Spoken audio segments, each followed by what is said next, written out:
Hello everybody, hope you all are fine and safe. Today I am here to discuss about the subject pedagogy of language teaching. And sorry, I'm a little bit late to give this video. I mean B.Ed session third. Uh, Whatever. As I know that most of the teacher has moved on with their with this subject pedagogical analysis, that's why I must put this video. And here it's basically based on a lecture, and it's not a direct class, that's why the class will be in English. Okay, so if there is a direct class, then the discussions or interactions must be in bilingual. So whatever, today now I am going to discuss with this subject matters, that is pedagogical analysis. So first of all, if we learn the term pedagogy, why should we learn this term? Obviously there is some necessity, there is some importance. So what should we know about this? What is, first of all, we'll know the pedagogical term. What is pedagogy? What is pedagogical analysis? What is the characteristics, features of pedagogy, importance of pedagogy, and objectives and aim and objectives of pedagogy. Okay.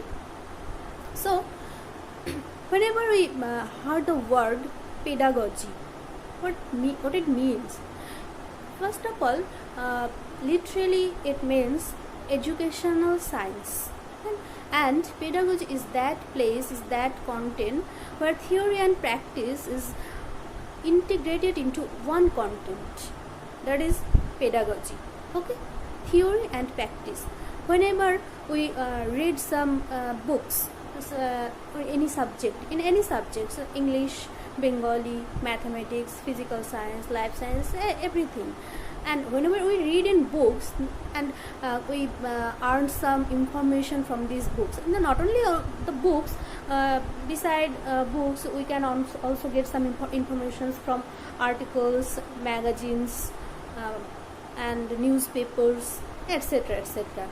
So basically, whenever we get some information from any kind of printed text, printed materials, that is called theory. And what is the purpose of theory? We earn some knowledge, we get some knowledge. Okay, what is practice?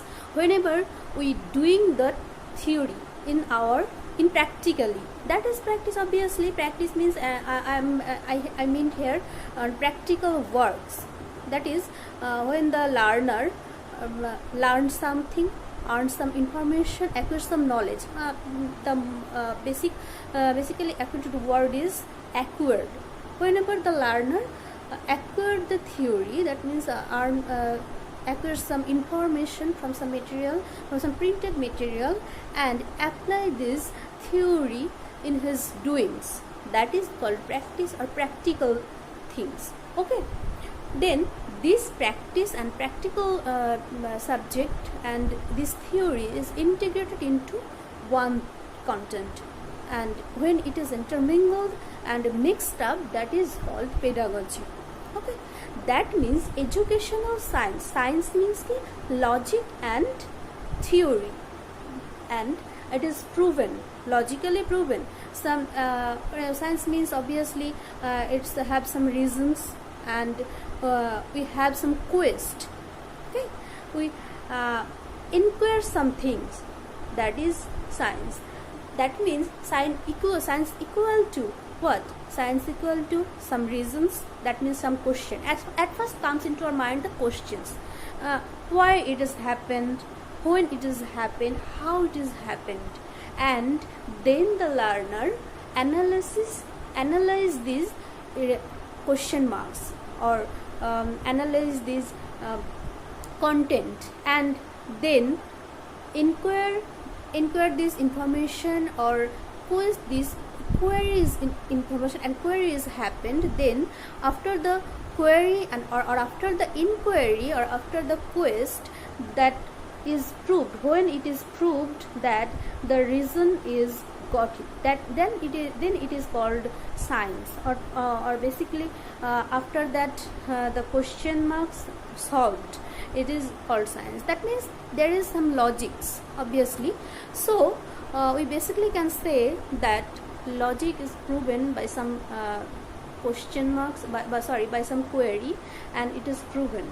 So pedagogical analysis in educational system, in our educational circle, that is how to educate the people, how to taught something, and in what way, in what process, how it is become more how it is become more effective for the learner. That is pedagogy. That means some timetables is needed for the learner. And beside all these things, we should also know the origination of this term. That is, from the term pedagogy, where from it come, or comes from where? There is a question mark. Obviously, as a teacher, or as the facilitator, or as the guide, we should know the origination of the term. From where it is come? From the ancient Greek term peida and gogia, that from where it is derived, or we learn that peida means PAIDA, that means child, and gogia, GOGIA, that means to lead. And if we mixed or intermingle these two terms, peida and gogia, what does it mean? To lead the child, or that people who lead the child, that means the leader of the child. Okay, that people is called pedagogia. And from that period, we also come to know that at that time, the affluent families, or we can say that aristocrat families, or elite classes of the people, most of all, we can say, simply can say, the rich people, they have used to many servants, and some of them were engaged especially in looking after the children, or taking special care of the children especially, and they escorted the children to the educational circle. Not only to the educational circle, but also their living, their feeding. In one word, we can say that they actually, in a real word, or in a real term, basically they look after, or brought up the child. So these servants are called pedagogia. Okay, so nowadays we can say, who lead the child in an educational circle? The teacher. So from where it is derived, the word pedagogy? As a teacher, the teacher should know the term pedagogy, as well as he could understand himself or herself. In other words, in Ellingtons and Herrings, according to their words, pedagogy is nothing but a study of classroom methodology and teaching technique. Okay, now classroom methodology. What is methodology? Methodology is a bunch of methods, or scientific methods, a different kind of way of methods. So how can be taught the learners? How can be learn many other things, that is language? How can we learn their language, basic language, first language, second language, multilingual language, etc., etc. So there are many other things, that means the teaching technique. Okay, beside the methodology, there is a techniques. Technique means strategies. Which strategies follow the teachers in their classroom, that is techniques. And or the way of teaching the learner. Okay, which way the teacher should apply in his learning, in his teaching. It's the teacher's own way. Okay, this technique should be followed by only the teacher. Okay, we already know that what is pedagogy. Now we will know But what is pedagogical analysis? Pedagogical analysis, if we look or if we follow that, there is also two words, pedagogical and analysis. That means what is mean by pedagogy and analysis. What is pedagogy? Pedagogy means science of teaching. And what is analysis? Analysis is breaking a thing into its constituent parts. That means whenever pedagogy, that means science of teaching, whenever the teacher will taught something, will learn the learner that learning should be in scientific way, in a scientific way, the teaching should be in a scientific way, and how it will be analysis, how it will be analyzed. No, that is the teaching subject or teaching property will be breaking into the pieces. That means whenever we learn something or whenever we earn something in our classroom, we should know that we all know that a poem piece or a prose piece, we should cover it more than 3 or 4 days. That means the teacher break into the pieces of the whole text. Or in other words, we can say that whenever a teacher comes into the classroom, he has some plans how he will taught the materials to the learners, or how he will present his materials in front of the learners. How? No, that planning is the part of his preparation.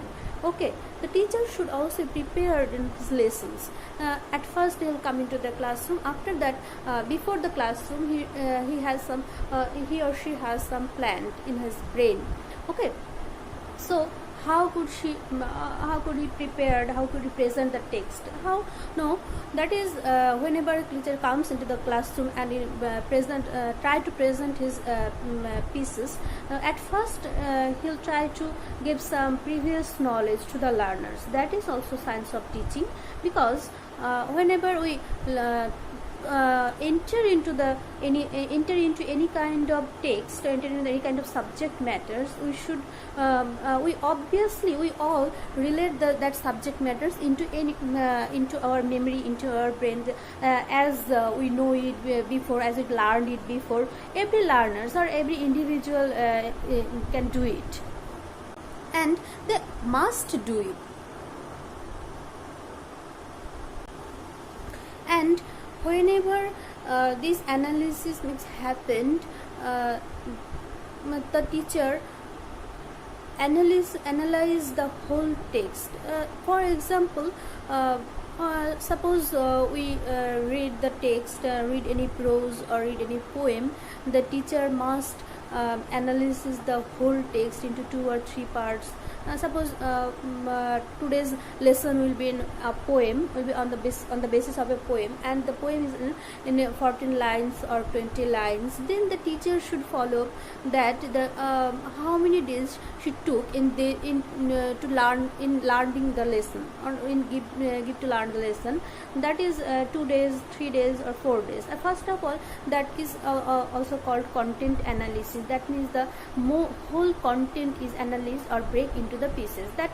And not only the reading portion, but also it is defined, it is included into the content analysis to included the name of the author or name of the poet, or and also included the name of the poem, the publication of the book, reference books, from where the subject materials are collected, what is the name of the books, what is the publication date, and etc. etc. That is first step of pedagogical analysis. And then the student should also know the objectives of the text, the importance of the text. Then the teacher follow up his preparation stage after giving the previous knowledge, and in this presentation stage, the teacher will discuss about the text, analyze about the text, and explain the text in detail. Okay, after that the evaluation stage comes. Then what happened in this evaluation stage? Now the teacher question and answer, after analyzing, after explaining his text, he will ask some question to the students to the learners, to know come to know that whatever the learners know about this text, or whatever he transferred to the learners. So these are the basic plans the teacher or happen into his brain, or that is called lesson plan. Okay, and this lesson plan is also a part of pedagogical analysis. And this if we follow, or if we realize that this this lesson plan is a kind of science of teaching. That means the lesson plan is a part of pedagogical analysis. And beside this lesson plan, there is many things that the teacher should follow. Okay, nowadays this pedagogical analysis, not only the strategies, and style of